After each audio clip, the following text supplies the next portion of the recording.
Hey everyone, welcome to our weekly American Mussar community gathering. This will be our second week on the soul trait of equanimity, and there's a number of us who were discussing before we started rolling. This is a hard one.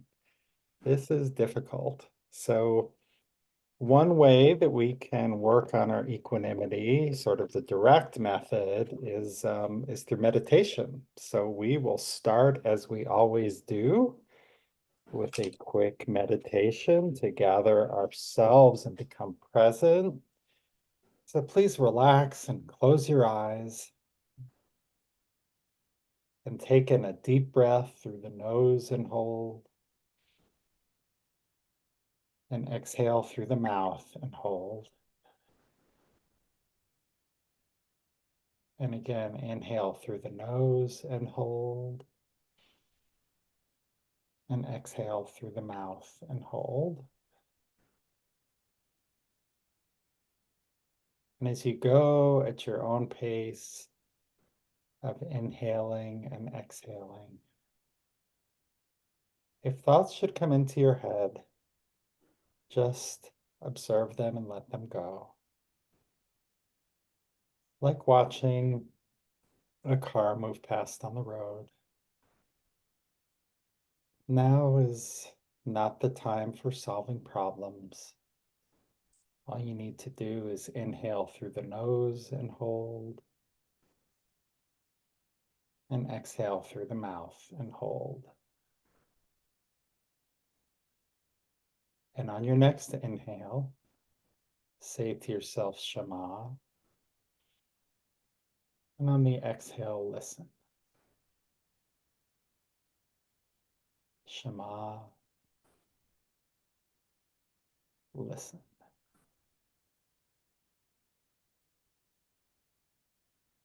In Shema, we're listening deeply, without judgment, without offering advice. In Shema, we're listening with an open heart. Shema, listen.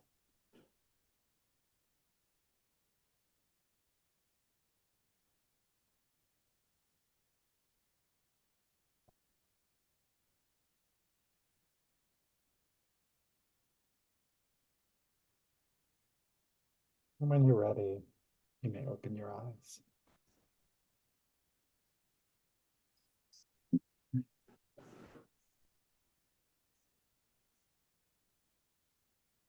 I'm curious before we begin, and hi, Stephanie, welcome. Glad you can make it this week. Good to see you. I use the phrase, practicing equanimity directly through meditation, and we just did a meditation. So I'm curious, like, do you feel a little more centered after doing the meditation? Maybe we Yeah, could try to put into words, what does that feel like? Yeah, Joanne, you were starting to say something. I guess it just takes me away from other thoughts that are rambling around in my mind. Hmm. So in that way, I feel more centered and more relaxed. Yeah, And I think the breathing helps me a lot too. Yeah. Take a deep breath and hold. Okay. yeah. Wendy. That was a different meditation for me today. Usually I go pretty deeply and things are just set aside, but this one, because so many good things happened today and so many bad things happened today, and my equanimity was very off. The good things came to my mind, but just like passed like the car and kind of elevated those things. The other things just fell away. So that was Hmm. very good idea. It helped. Thank you. Frank. Um, I think that for me, meditation allows me to go into a different time, and what I mean by that is that um, I react to the world very viscerally and to my thoughts. So meditation kind of it's a demarcation that this is so it's kind of it's I think it's good to kind of have some time where you're not it's kind of a it's a pause. That's right. It's a pause Hmm. with a purpose. Yeah, So I appreciate it. thank you. Anyone else kind of want to share their reaction to or kind of try to name that feeling that you were feeling when we ended the meditation and perhaps are ending now?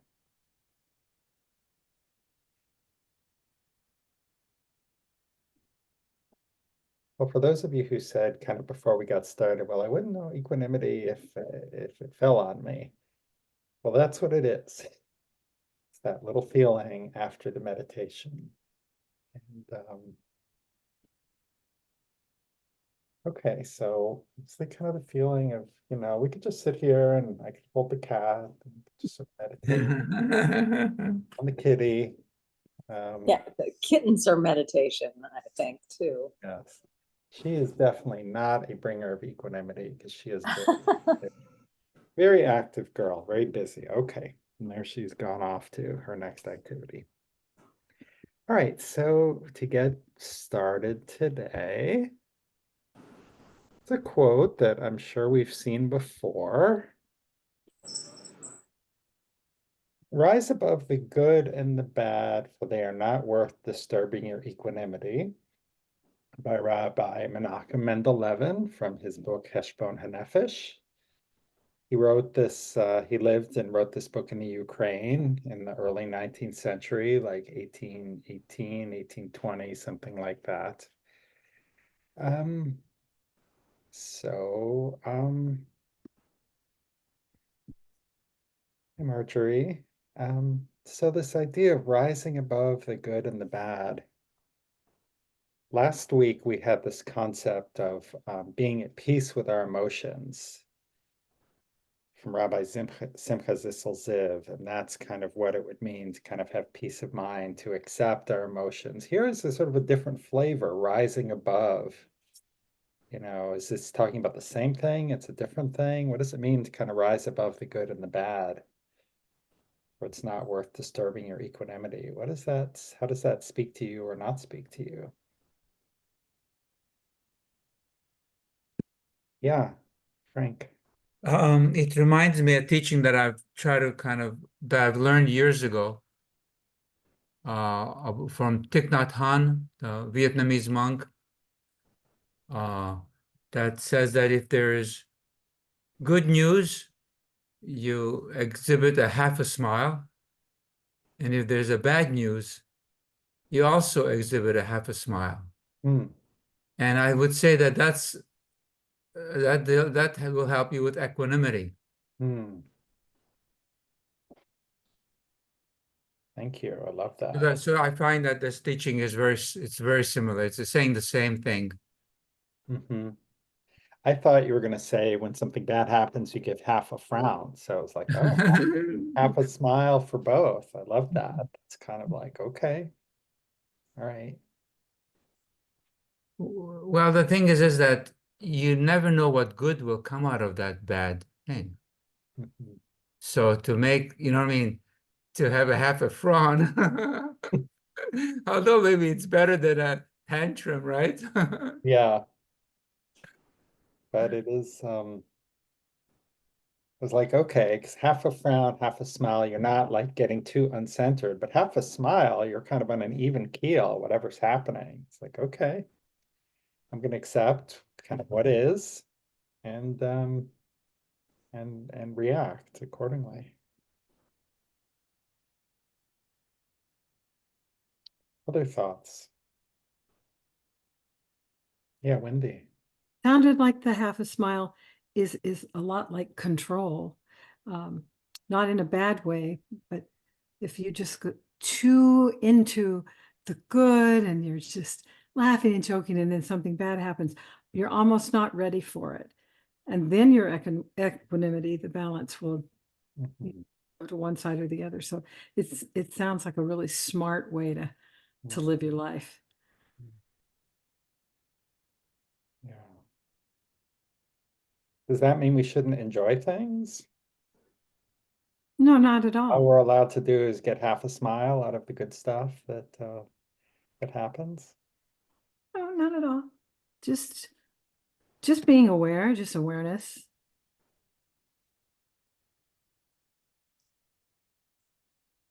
Yeah, Toby and then Marjorie.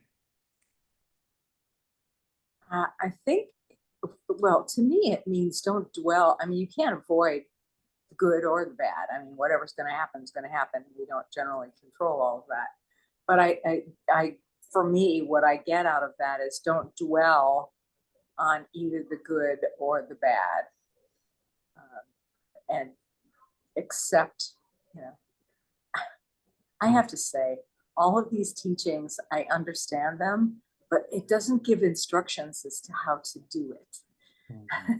That's the problem. I need like a manual, you know. How does one, or if someone has an idea, maybe that would help, but Well, I'll share a book when we come back from break, which for me is the manual on this. So we'll have that as our teaser. So Marjorie and then Joanne.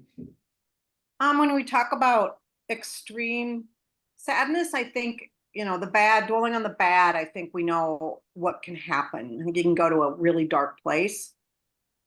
But an example I always think of is when we dwell on the joy too much, is I think of some of the sports, like the college games that have been won.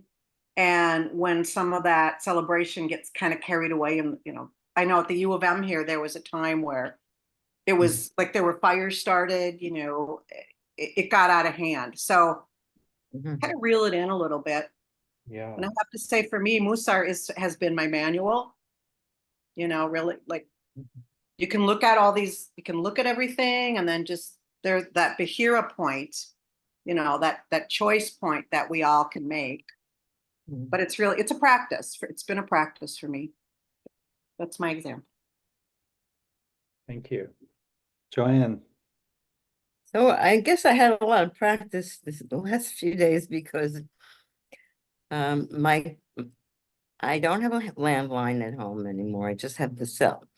And suddenly the cell phone screen turned green and I don't know, kind of died. Mm, And I went to this one store that had helped me with technical stuff before. It's like iFix for you, it's called. And she said, oh, it's a screen and it's going to cost like $170. And I said, well, first let me see what I have insurance. So I went to the synagogue office so I could use their landline. So I could call. I called the insurance and then they said, no, for this you need to call Verizon. Because I guess it was in the phone. Nothing was cracked or anything like that. mm, So I called them and they said they would send me a new phone. And so that was good, and it was they were going to charge something, but it was a lot less than it would have cost to fix the screen. mm, And I felt better dealing with Verizon anyway. So I got the new phone, and then they tell you how to send it back, but they don't tell you. They say, but don't send any memory cards or whatever. And I said, I think there is some kind of card in here, but I can't open this. mm. So I went back this morning to this I fixed for you. And sure enough, there was a SIM card in there, and she took it out and put it in my new phone because my new phone I wasn't able to make any calls. I got everything downloaded from my, because I have an iPad. So if you put the iPad near the iPhone, it'll download. There's all this magical stuff, but I couldn't make calls. So it was very frustrating. So it was bad, good, yeah. Mm. And in the end, it's fine. So it is kind of like a wash, I had to do this thing and that, and then this didn't work and that didn't work. But in the end, it works, and now I can send the old phone back. So you have 5 days to do that from when you get the new one, which was yesterday. And so I guess I had some, I didn't get too crazy, you know, oh, my phone doesn't work. Well, I think it's like having insurance is like kind of an equanimity thing, Yeah, you know? yeah. Knowing you have insurance. I mean, like, I remember one time I bought travel insurance and my friend who was going on the same trip did not, and she paid by check. She had a problem with her credit card. And in the end, she lost what she paid because she had no insurance. I had insurance. And I forget if the Yeah. airline, I don't know, I got enough money back to pay the tour company and reimburse myself, and it was all hunky-dory. So I don't know. It's like having an insurance policy. Yeah. Equanimity, that's what I say. Thank you. Well, thank you. And maybe when you send the phone back, you can kind of give it half a smile. I like that practice, you know. That's a practice for you, Toby, you know. So we can get half a smile practice.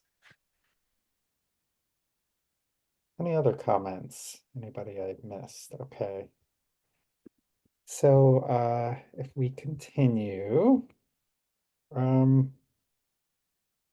we've talked about our spectrum, and again, I think it was really well said that it's easy to kind of identify these things, but it's very kind of nebulous to kind of figure it out. That's why I'm happy that we get to spend a little time like after the meditation. It's like, okay, yeah, this is what it is. And again, breathing, and that's sort of the direct way. It's to kind of give ourselves an experience of an altered sort of state of allowing the mind to quiet. So that's sort of one way to get there. May we have we may have a volunteer to maybe read the second bullet, please.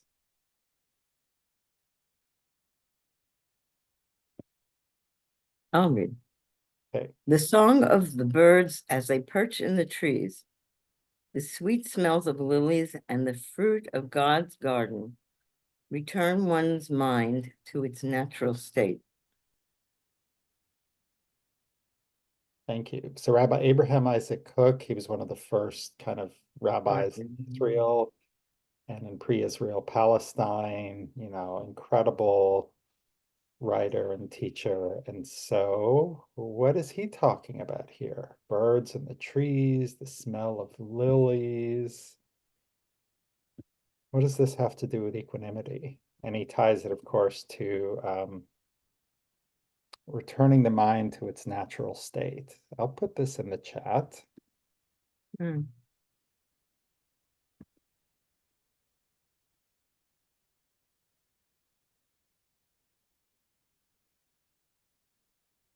Put it in the chat if I can find the chat. There it is.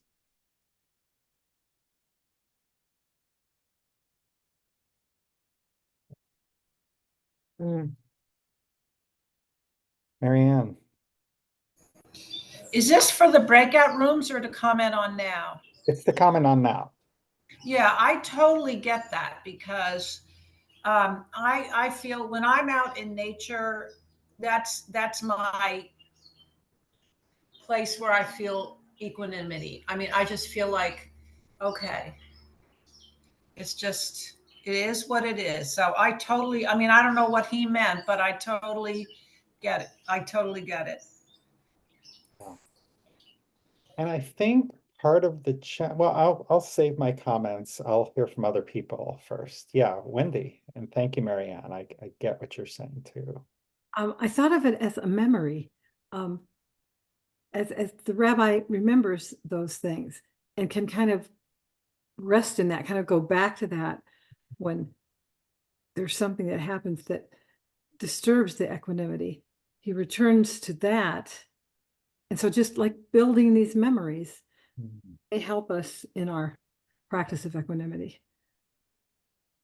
Yeah. Thank you. So it could be going to nature, it could be a memory of going into nature. Joanne. Yeah, two things. I remember during COVID, I spent a lot of time at the Botanic Garden because, that was like a really calming place and it's beautiful and you're in nature. And I do feel that I really enjoy nature, except talking about equanimity, there's a whole like flock of these, I don't know if they're called budgies, they're like parrots in my town, and they congregate by the schoolyard up on the lights of the baseball field. And a couple of them came over to my neighborhood, my block, and they're so raucous. And I was like, no, go away. But so I don't know how that's going to be a challenge to my equanimity if they don't go back where they came from, if they stick around, because they're really noisy. Okay. Thank you, Joanne. Mhm. Frank.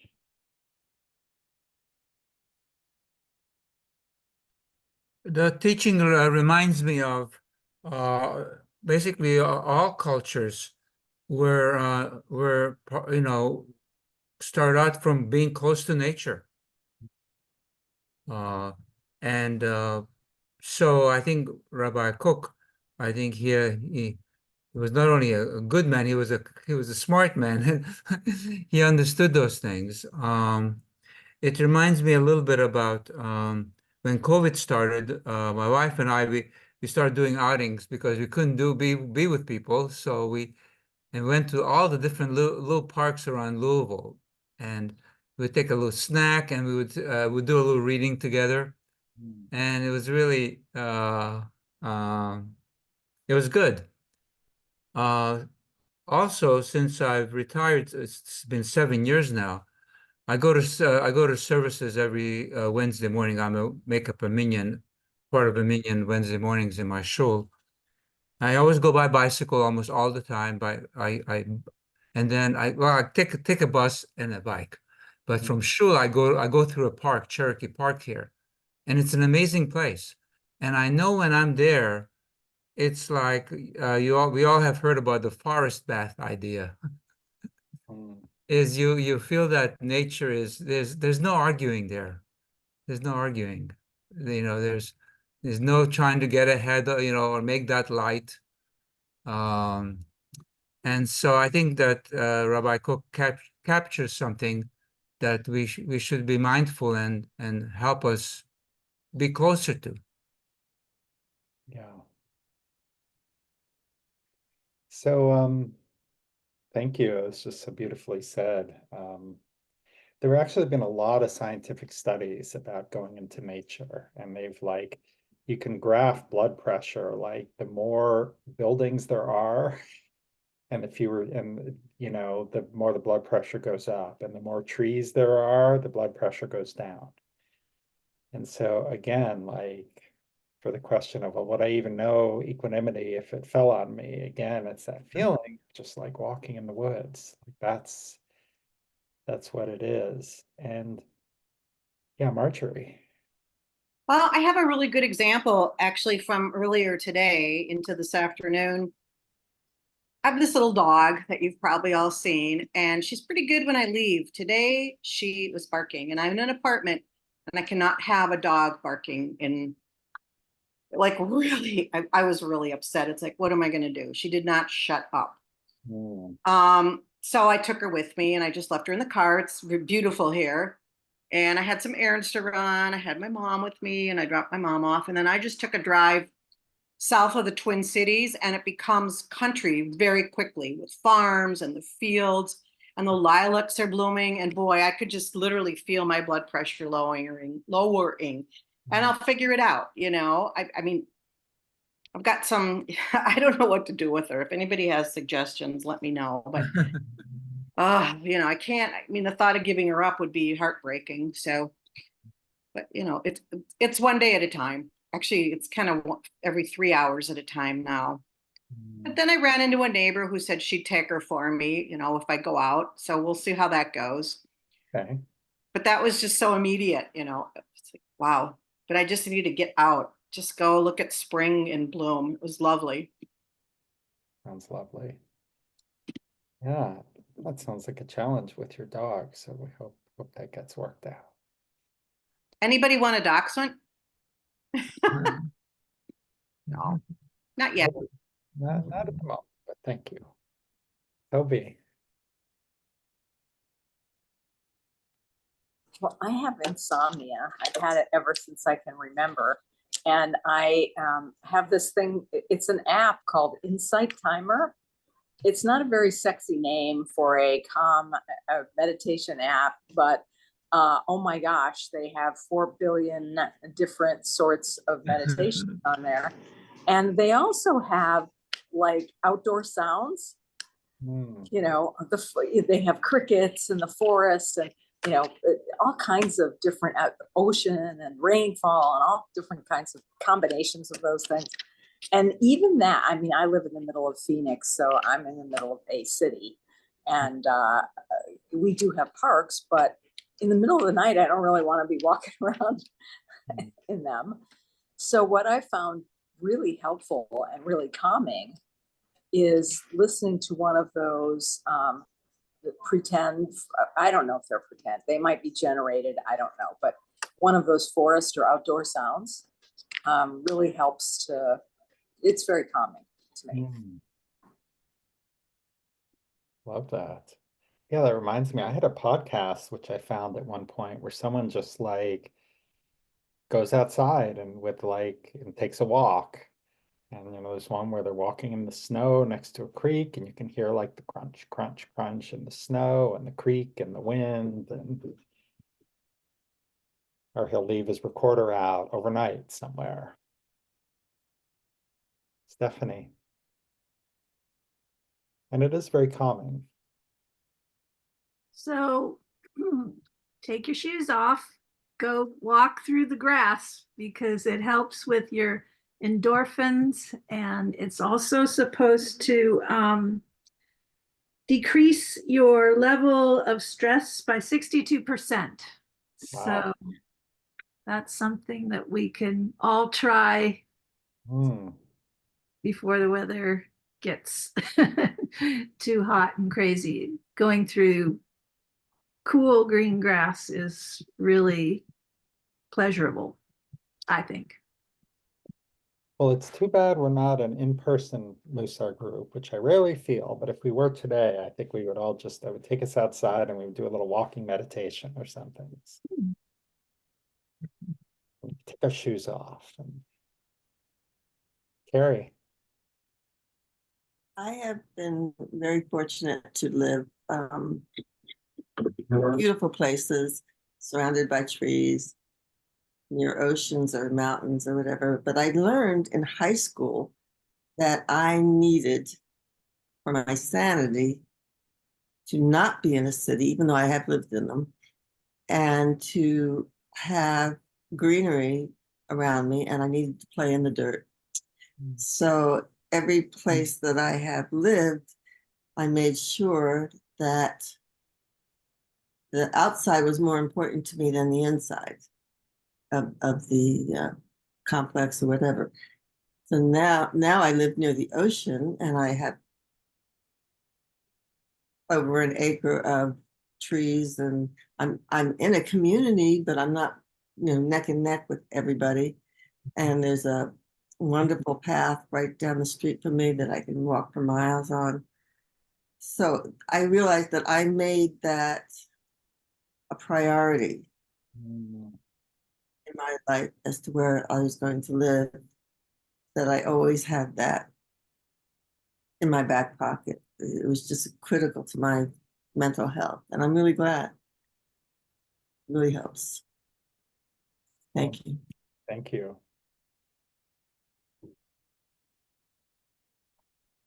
All right, well, let me see where I want to take us next.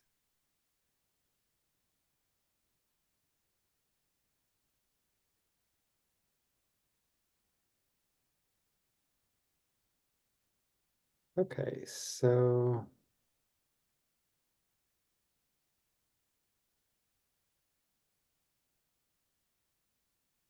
yeah, I think we have time for this one. So there's another layer. I'm going to just go right to the chat with this. Maybe if we have a volunteer who would like to read this.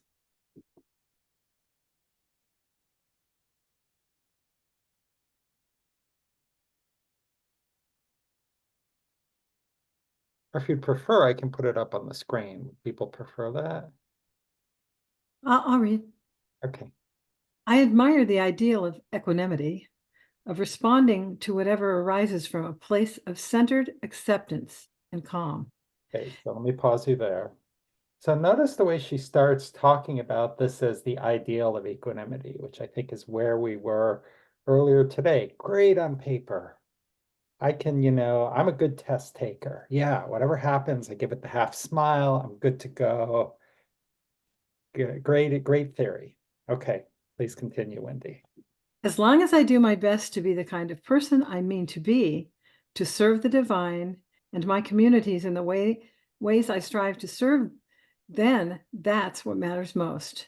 If I focus on my connection with something greater than myself, then I can handle things which seem in my limited understanding to be good or bad with equal grace and presence. Rabbi Rachel Barenblatt, aka the Velveteen. Yay. So Rabbi Barenblatt, she's suggesting a practice here. What is her method? And do we think this would be an effective method for us? We've talked about meditation. We've talked about going out into nature or walking in the grass. And so this is a third approach. What is she suggesting? It's almost like volunteerism. Okay. Can you say more about what you mean by that? Getting away from worrying about yourself, getting away from the things that might be pressuring on you. Just you're going out to help somebody else. Yeah. Yeah, absolutely. So there's a piece of that, getting out of your own head. Marjorie, I saw your hand, and then I see Carrie's hand. She suggests focusing on something greater than herself, Mhm. which I find very calming. I've been going to services, and with everything else going around me in this world, it's just like 2 hours. Like Saturday morning was just lovely. It was just 2 hours of meditation. For me, it was Jewish meditation and Mhm. prayer, and it helps me. So just connecting. And I think nature is a big part of that for me. I just see nature as, a very spiritual, it's a sanctuary, Mhm. because I do view that, this was all created by something a lot greater than me, Mhm. the beauty. So it Yeah, helps. It's very helpful. great. Carrie. I've been thinking a lot about this week. My family member passed away on Monday morning, and the grandkids, understandably, are having a really hard time, and was pretty devastated. So I was thinking, okay, I'm mourning. I have these feelings, and I need to sit with them, but I also want to help my grandkids out, help my daughters out. This was their stepmother. And this weekend will be the Shiva. And so, how do I manage my grief and my sorrow and be available to my family, which is for me, what she say, something greater than myself, which is my family and their needs. And that's been helping. Mhm. I had both grandkids yesterday. I'm exhausted, but it was good. And we talked about their Nana. And my grandson went, the name of the hospice was McCarthy House. And my grandson keeps referring it to as the firehouse. So I was helping him process that. And my granddaughter would bring up things that she and Nana did, and could we do those together now? So it was really hard to hold back tears, but I was really glad that I was available for them and my daughters, and that's how I'm going to approach this week. And when I'm alone, I can cry my eyes out. I can write. You know, I can go for walks or whatever. But um, this, I think, is helping me and helping them. Yeah, Thank you. yeah, thank you. And something greater than ourselves can mean lots of things. You know, it can mean the divine. For some people, it means nature. Some people, it means people, which of course, people all have the divine within them. And so I sometimes remind myself that that's not a distinction. And well, where was the divine in this moment? Well, it was that person who, helped out, who was there, who was present. And a lot of equanimity, I think, is about presence. It's about just being present with what is, being present with, in Carrie's case, I'm going to be present with the grandkids, and I'll have my time for my grief, but when I'm together with them, it's going to be, I'm going to be present with them and give them a reassuring presence that I'm still here and we can talk about their Nana.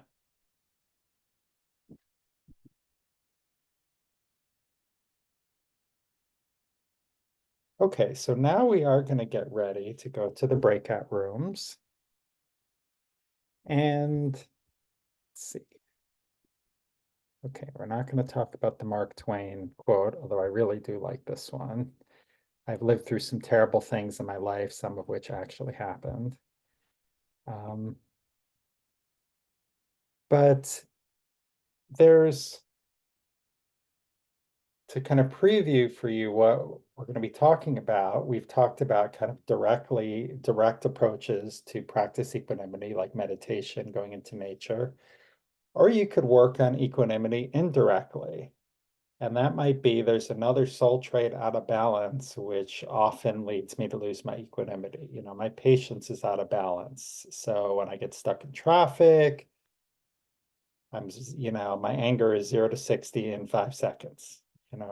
Okay, so if I practice patience, that will help me maintain my equanimity. So in the prior slide, and I'll cut and paste this into the chat, here's just kind of a reminder of some of the other soul traits. And we've, once again, as we're coming to the end of this 7th Mussar cycle, we have spent time on all of these, and not all of you have been here for every week. But so while I'm setting up the breakout rooms, take a look at this list. And what you'll be doing with your partners is talking about, well, what is it that you want to focus on? Do you want to do meditation this week? Do you want to focus on nature? Or maybe is there a soul trait which you're going to kind of work on, which right now seems to be impacting your equanimity? Okay. Before I open the rooms, I'm going to stop the share and I'm going to cut and paste this into the chat.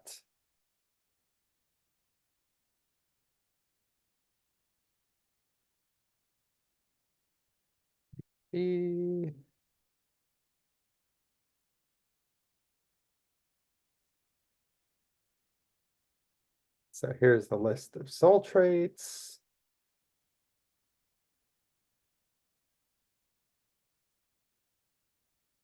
And here is the discussion prompt. Okay, and now the rooms are open.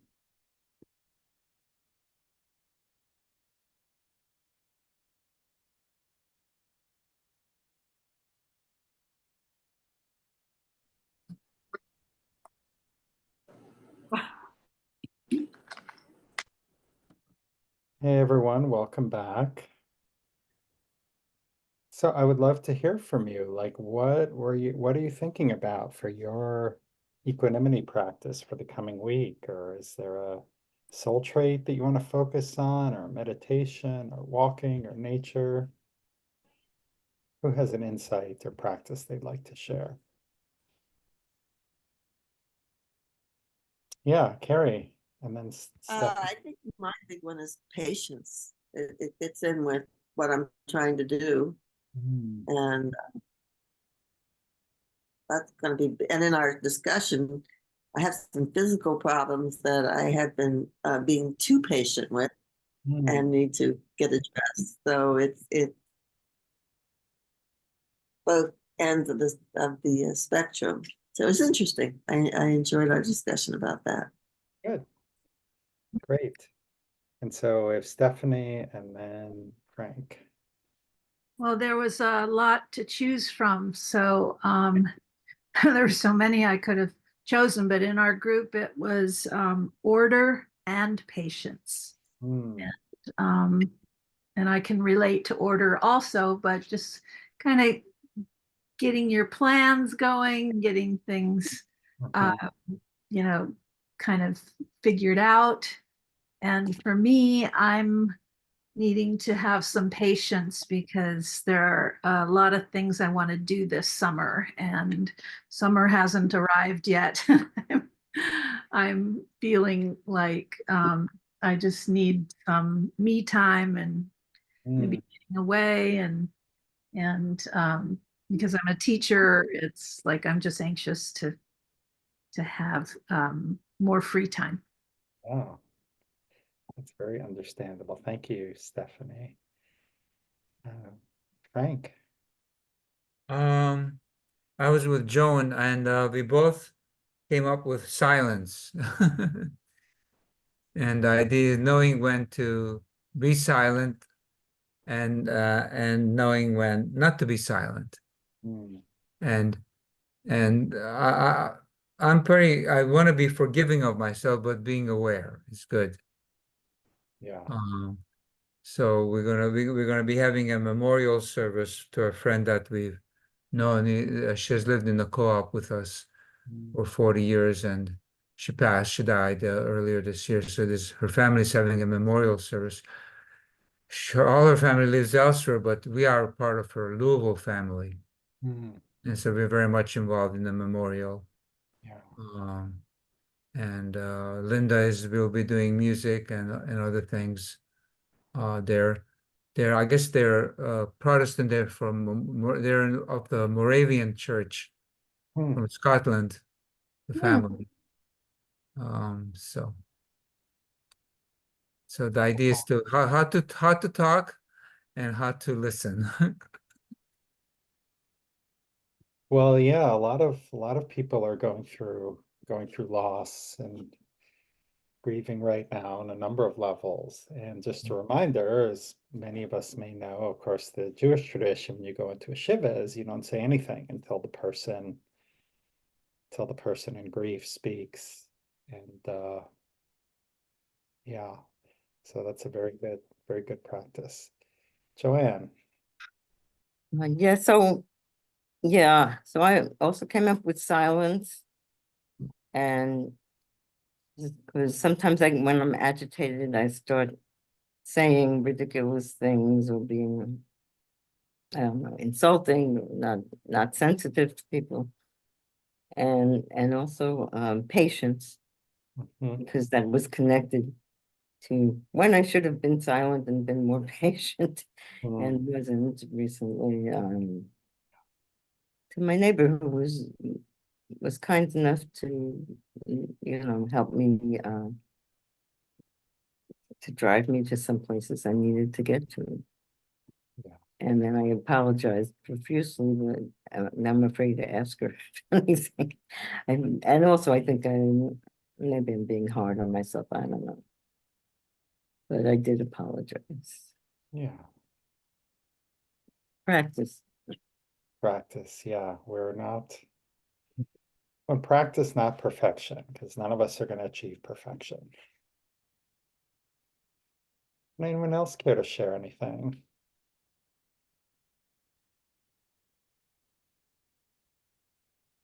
I know for me, I've been, the last couple of weeks, I've really kind of picked up my walking, which has been really, really nice, just from an exercise standpoint. But I think I want to really lean into meditation a bit more.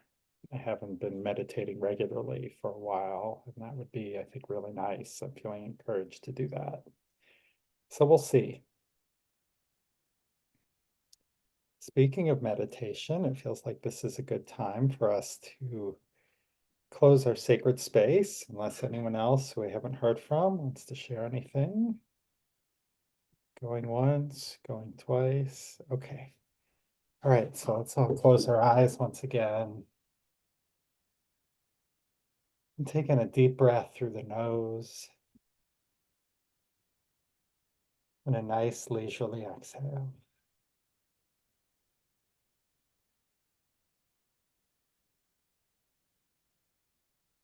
Imagine yourself walking out in nature,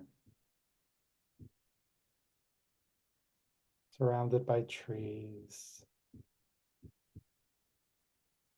Temperature is cool. It's a light breeze. Just feel your body relaxing into that environment.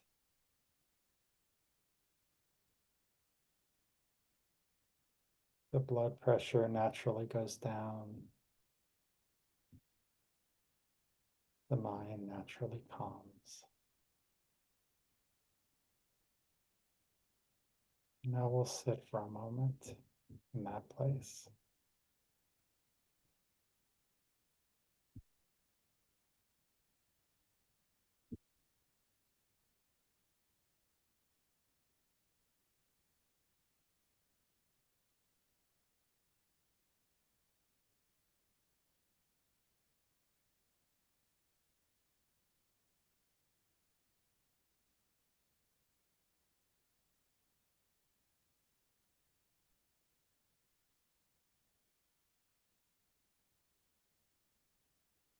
And when you're ready, you may open your eyes.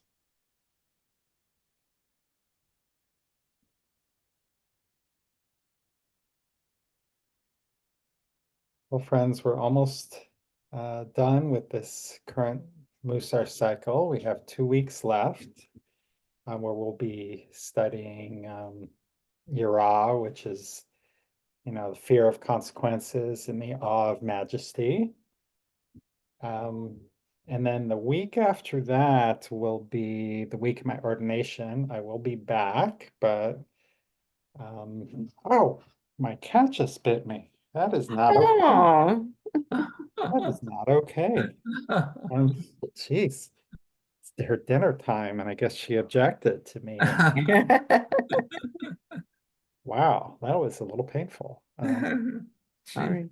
So then, we'll see if we might do something for that week. And in June, I'll be away, so we'll be taking that month off. So that kind of last week in May, we'll see.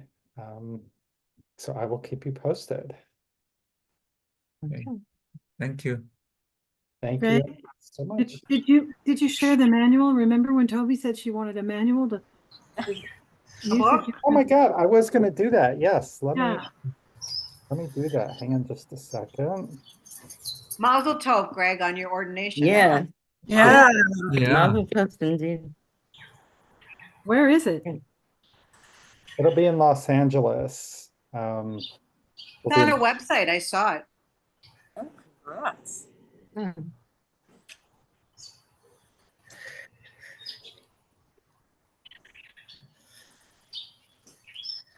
Can we come? was Are you gonna gonna- ask that. I don't know. They may have more tickets. If you're in LA, I can investigate it. There is a Zoom link if you want to watch by Zoom. I'm happy to share that link. Oh, okay. I live in Culver City, so Oh, cool. I'm in Los Angeles. Nice. Let me see. Okay. Right. So I'm going to share the screen. So Emmanuel, some of you may have heard of this book. It's called The Power of Now by Eckhart Yeah. Tolle. Uh-huh. Great. Really, oops, I don't know what just happened there. It's really a fantastic book. Yeah.